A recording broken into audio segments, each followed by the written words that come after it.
So just to set the scene in terms of who we have here with us today, and we're very lucky to have the deputy principal and we have a teacher as well to give their perspective and just to talk about that culture of feedback within a school. I mean, it's so impressive from what I've seen within Kinsale, the initiatives, the buy-in and the rollout that they've managed to introduce. So, Ger, thanks a million for being with us here today. And I might start off with just kind of introducing yourself first, your background as a PE and chemistry teacher.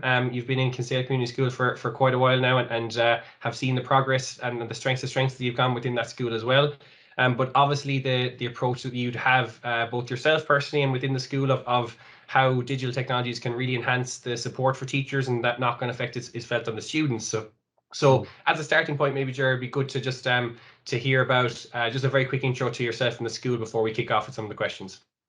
Perfect. Thanks, David. Thanks for having us today.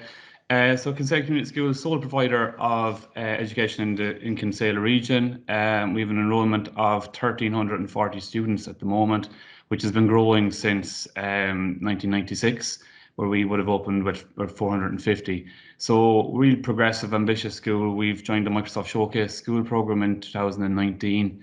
And I suppose it was really timely that we joined at that point in regards to looking at our digital feedback strategies. And I'm looking forward to sharing some of that with you.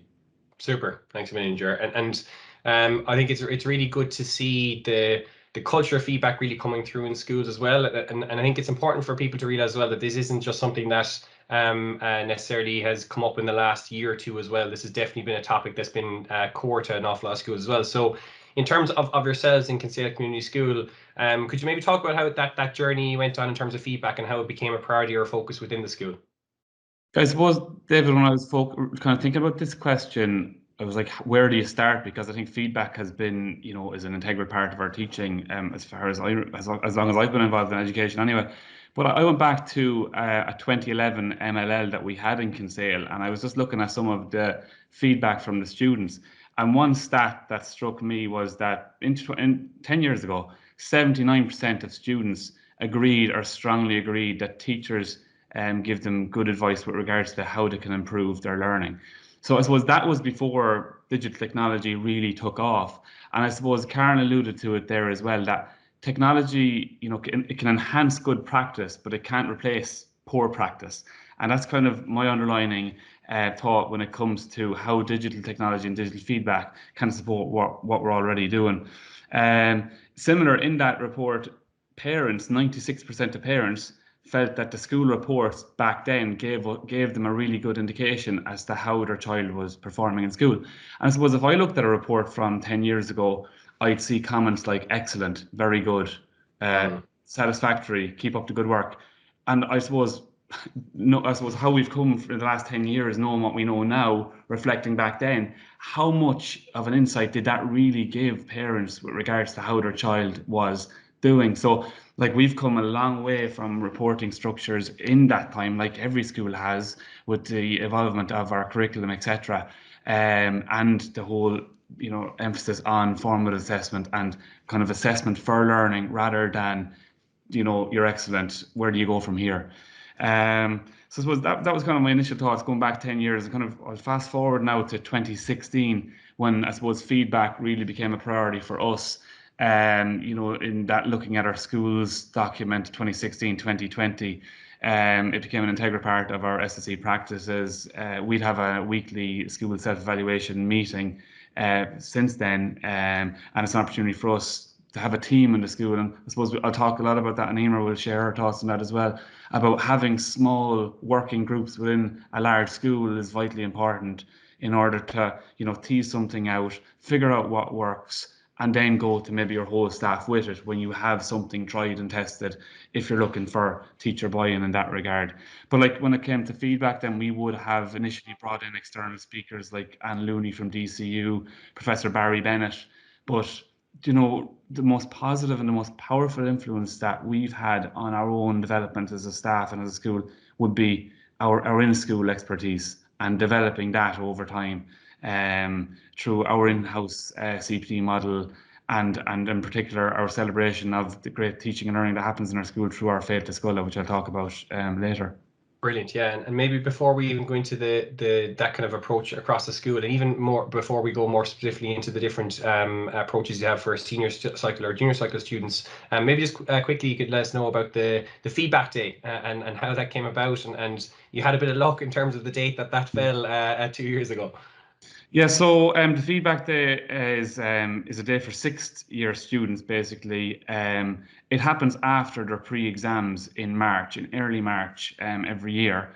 And it's an opportunity for the student to sit down on a one-to-one with their teacher and actually have a conversation around, how are you getting on in the subject? What are your targets? What are your goals for your leaving cert? How are you, how is that progressing? We're now we're now in March. There's not long left. What do you really need to do to improve your grade, etc. So I suppose that came about. If I can wind back to how we got to that stage.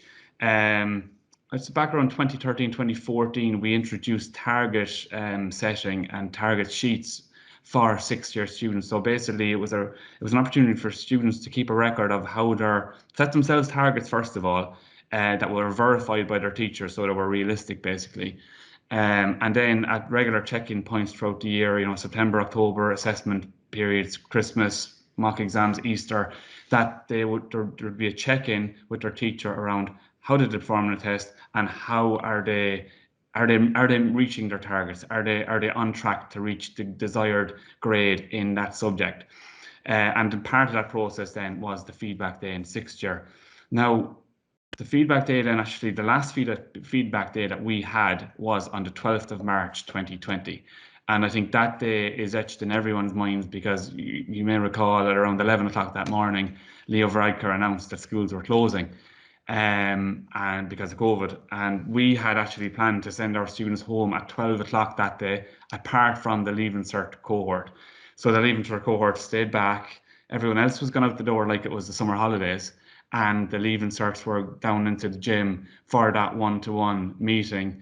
We didn't know what social distancing was at that stage, thank God. But it was actually the last engagement that our Leaving Certs had with their teachers, because we didn't return to school as we all know now. But it was I suppose it was a reassuring meeting for those cohort, especially because they kind of, work was laid out for them as such. We didn't know how long we'd be closed for, but it was very timely in that regard that they were, that they had such a rich conversation with their teachers. Yeah, powerful stuff. And I'd say there's quite a few jealous school leaders on the call here, wishing that they were in that situation the 12th of March. It was pure luck, to be fair. It was. But so the target sheet is a really interesting approach that you had introduced, and that was kind of starting off the senior cycle. But you also mentioned that there's kind of a different approach taken for junior cycle, or kind of I suppose a stepping stone onto that more detailed look at feedback as well. So you might touch on that for us as well, Ger. Yeah. So I suppose just to finish off the target sheet, we actually then introduced the target sheet in the last few years to fifth years, and last year we moved the target sheet from a card sheet, like a physical copy of the target sheet, to an online version, and that was based on feedback from students and teachers. Like the odd time a student would lose their target sheet, or one teacher would take it to have an opportunity to provide some feedback. So it was basically as we moved into the digital era, we shared the document. So we're all very used now to having a working document. So that's what the target sheet became. It became a live document, and it's going from strength to strength in that regard. And it just gives good oversight then to the year head team, the class teachers, etc., that everyone can have access to the document whenever they have a moment to kind of check in with that student. But to go back to the junior school then, we took a slightly different approach. We didn't have anything. We don't have anything similar in junior school, but in 2019, we were looking at student feedback, and we felt that the second years were a good year group to initiate this program, whereby after their Christmas test report was generated, we printed off the report on an A3 piece of paper. We had 3 carbon copies of the report. So basically, all the students were brought together. They were brought into classrooms as if they were going to do an exam. They were given guidance around how to provide feedback to your teachers, how to reflect on your learning. So they were given questions that they had to answer. They were in front of them then, they had an A3 page with all of their subjects, their grade, their teacher's comment, and then a space for them to write in their own reflections and their own observations and what they felt they needed to do to improve their grade.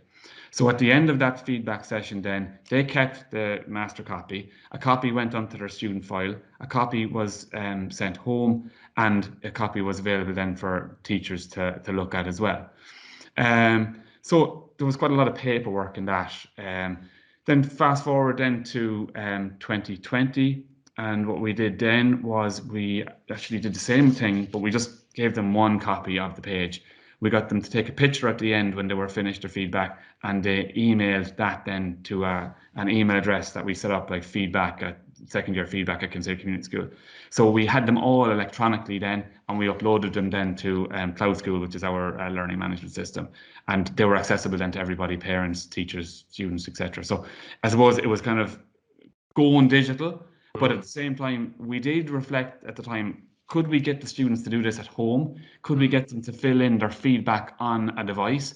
But we actually felt that in order to get them to do it well, they needed to come together in a room, pen and paper, given some guidance, and that we do the uploading then afterwards. So I suppose the paper copy became digital, but just that with that age of a student, we felt it was important that they'd be together, that if they were at home, dare I say, the parent could be filling it in rather than the student, and sure, we could have a mixed bag of responses then around how they're getting on and so on. So that was kind of how we've stuck to the paper in some way, but we're kind of embracing the digital strengths that we have also. Brilliant, yeah. And maybe just before we move on to the Féilte Scoile and how new things are rolled out within the school, I thought it was very interesting when you're talking about by putting that process in place for the students to reflect on the teachers' comments, that had a knock-on effect on how the teachers gave feedback as well. Would that be fair to say? Absolutely, because I suppose, like I alluded to there in my opening remarks around, a school report of 10 years ago might have excellent, very good, etc. If a teacher wrote excellent now, sure, the student just wrote thanks. So like there wasn't a huge conversation there. So the teachers knew that the students were going to be responding to their comments. So the comments were, I suppose, more specific and more relative to each student, so that the students then it started that two-way conversation.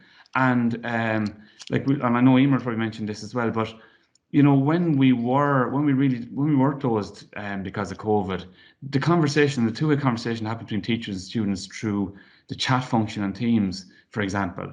It was one of the measures that students asked when we surveyed them around, what are the measures that we have in place, for remote teaching and learning? What would you like to see continue when we return to the school building? Please, can we keep Teams chat open? They just loved that two-way conversation between their teacher. And not just from a feedback perspective, but just from a pastoral perspective, we found it was powerful. But back in 2016, when we were starting in this feedback journey and really scrutinizing our practice, some of the research we would have got from students would have been from student surveys would have been that, I think I was looking up 12% of students felt that there was good two-way feedback, because I think in the initial stages of feedback, teachers were concerned of, it's feedback, it's my job to give feedback, but the student voice has become such an important part of our practice in the last 5 years, and there's been so many initiatives around student voice that I think it's very clear to us now that that student voice is so important, and that listening to them, our Féilte that last week was around sustainability, and feedback was even mentioned in that, because the feedback, it should be the students doing more of the work rather than the teachers, in order to ensure that this work is sustainable and that the teacher isn't burnt out. So we've come a long way with regards to feedback, that it's not just all about the teacher, it's actually listening to the student, and using apps like using the Teams function, chat function, using Flipgrid, getting the students engaged in that regard is so important. Brilliant. No, it's powerful to hear that. And maybe before we jump over to get Emer's perspective as well, Ger, just a quick thought from your side in terms of, so you briefly mentioned the Féilte Scoile as well, but maybe you might just kind of preface that with kind of what it means at the school, and then we can hear from Emer in terms of how that would help her as a teacher get buy-in, and the different initiatives that are rolled out across Kinsale Community School. Yeah, yeah, absolutely. So, like, I suppose a big thing for us in terms of our goals as a school is the whole piece around collective teacher efficacy. And, John Hattie, I admire his work, and, he would identify that as the number one factor with regards to student attainment, is collective teacher efficacy. And I feel that we've developed a really strong culture in Kinsale Community School, of sharing best practice, of somebody developing something, an idea, whether it's a feedback strategy, or whether most recently we're looking at, how to be sustainable both as a school and as a teacher, etc. And, to give staff an opportunity to share best practice in that regard has been powerful. Like, Fail to Scola has been in operation in Kinsale since 2015. Like, over 80 of our staff would have presented at this stage. So it's not, people feel comfortable, sharing their thoughts. And that is a culture that has developed, but it's a culture that has been developed by giving different people the opportunity to be involved in various workshops. It's not a certain cohort of staff that present every single year. There's always different faces. There's PME students, SNAs have presented, school management have presented, newly qualified teachers have presented. So, like, it doesn't matter who you are in the school, everyone contributes to this. And if you have a story to share, or you have an idea, you're given the opportunity to share it amongst the staff, and people kind of, support, their colleagues in that regard, and there's a good collegiality when it comes to that. But I suppose what's been really powerful in recent years is having a digital leader model of staff CPD. So we have 20 digital leaders in the school, Eimear being one of them, and each of the digital leaders then mentors a small group of their colleagues. And that's been powerful with regards to our rollout of CPD since we started on our Microsoft journey, around, using from starting out using Teams, using OneNote. More recently, I suppose, moving into the social emotional learning, looking at something like the Reflect tool. But again, it's an opportunity for them to meet in those small groups, share practice with each other, and also build leadership capacity, that they all feel that they're leaders of their own learning, they're leaders of their own teaching. And I suppose that's the culture that really has developed, and it's kind of how we look at, if we are looking to change something, we want to, get a small working group, have a targeted approach, and then, maybe present it to staff, say, look, we've been trying this, it seems to be working, this is what the students are saying, here's some of your colleagues now to share their thoughts. And then the staff gonna, sit up and say, okay, this sounds like, something that's worth trying. There is a role for external speakers and external experts to come into a school, but I think teachers really feel that, and they really feel valued when it's one of their own, that's been tried and tested, and that it's not been forced upon them, that it's something that, we've kind of dipped our toe in the water and we think it's worth diving in. Brilliant. And now, Eimear, I might bring you in here if that's okay. And I think it's a lovely chance to get, I suppose there's kind of two angles to your thoughts I'd like to get. One is, I suppose, as a teacher within a school where you're kind of encountering the Féilte Scola for the first or second time and learning from colleagues, the kind of the knock-on effect that has on you in terms of adopting something new, or trusting from those you work with. Then also, I believe you've presented at the Féilte as well. So looking at, for example, as a lead teacher that we're working with you within the school for nurture, the types of things now you're thinking in the back of your mind ahead of presenting back to a wider school audience at a later stage. So yeah, we'd love to get your thoughts.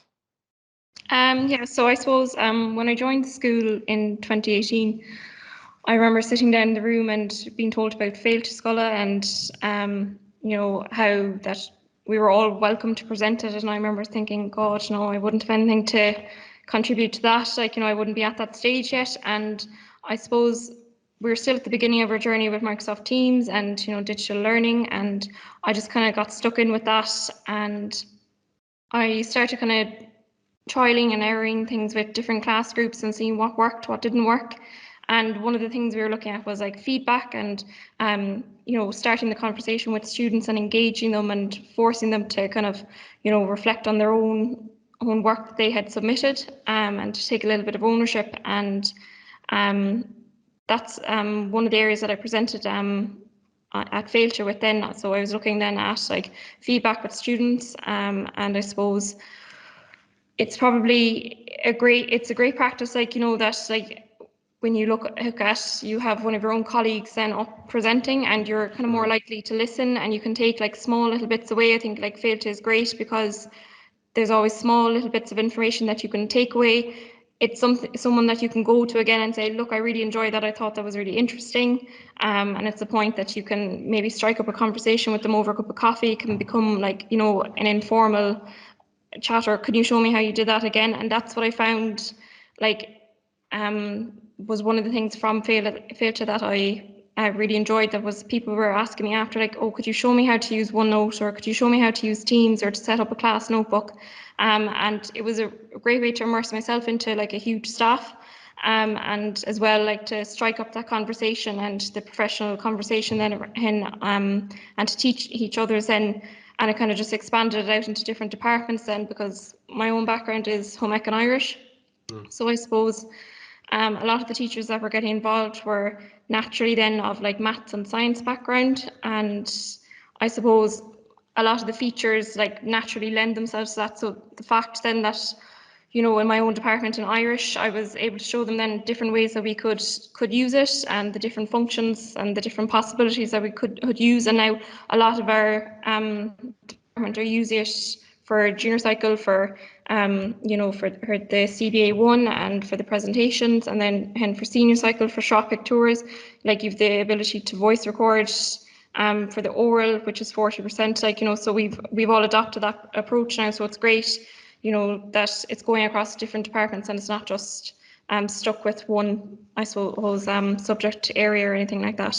Fantastic, and it's just so good to hear, I suppose, that, because it's something we definitely always want to see, is that kind of organic uptake. It's not that, let's say, Ger's made the decision and this is being passed down to you guys. It's very much someone is involved in that early group, you start to take ownership for it, then you see the benefits, and it's passed on to other colleagues who actually see other ways for this to apply to their subject groups as well. So that's fantastic to hear. And maybe just before we wrap up, Eimear, it'd be good to get the sense of, I suppose, in terms of the types of questions that colleagues would ask you, or the type of kind of success you want to see within that kind of that early group, and also those kind of questions you might ask a colleague if they were introducing something new. So from whether it's your own perspective, is it the student voice that matters? Is there evidence you need behind it? What are the things that you look to bring back to other colleagues when you're saying this is something worth trialing?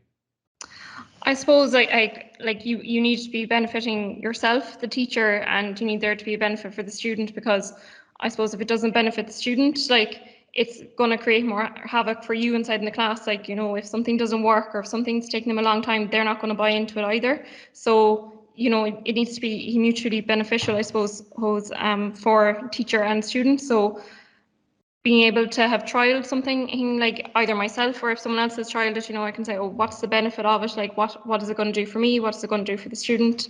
And if you can outline that, I think you're halfway there, because if something is going to make your life a little bit easier, if you're going to be able to give effective feedback, like one of the things I find is if I can give effective feedback online to a student, and rather than setting work for a class and telling them to, you know, do the question, half the time they're not doing the question, and then you're up trying to give the feedback to the student is nodding their head saying yes, yes, you know, they've no chance to think about it or engage with it, because they're really just focusing on the result that's in front of them, and they're either delighted or they're disheartened. So it's, if they have a chance to go home, listen to the feedback or look at the feedback that's there online, they can come in and they start, I find that a lot of them start the conversation with you.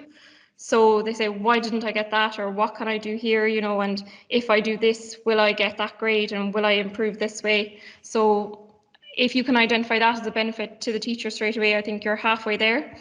And I suppose if you've trialed it and you know, like teachers can get stuck in the smallest of things, and that's what I found from being a digital leader, that it's those small blocks. And it's the same with students, like if you can help them to overcome it on like not making a big deal of it, like, you know, they pop into your classroom, they ask you a question, it's solved in a couple of minutes. Whereas if there's no one that they can go to easily and in casual, I think way, I think they're just less willing to try it. And they just say, look, we'll just forget that, it's not working. Whereas I've often had someone come up to me in the class or in the staff room to say, look, would you be able to help me with that for 2 minutes? And, you know, it's very easily done. and they feel a little bit more confident then going away from it. So it's either like, you know, that's another benefit then as well, I suppose. And the way that you get this teachers brought in as well. Absolutely, and that teacher buy-in is key. Eimear, thanks a million for that perspective. It really helped, and Ger as well for the perspective as a school leader as well. It's always incredibly exciting to talk to schools like yourselves that are as progressive in the area of not just feedback but teaching and learning in general as well. I love the approach that you have in there. So thanks a million for your time, folks.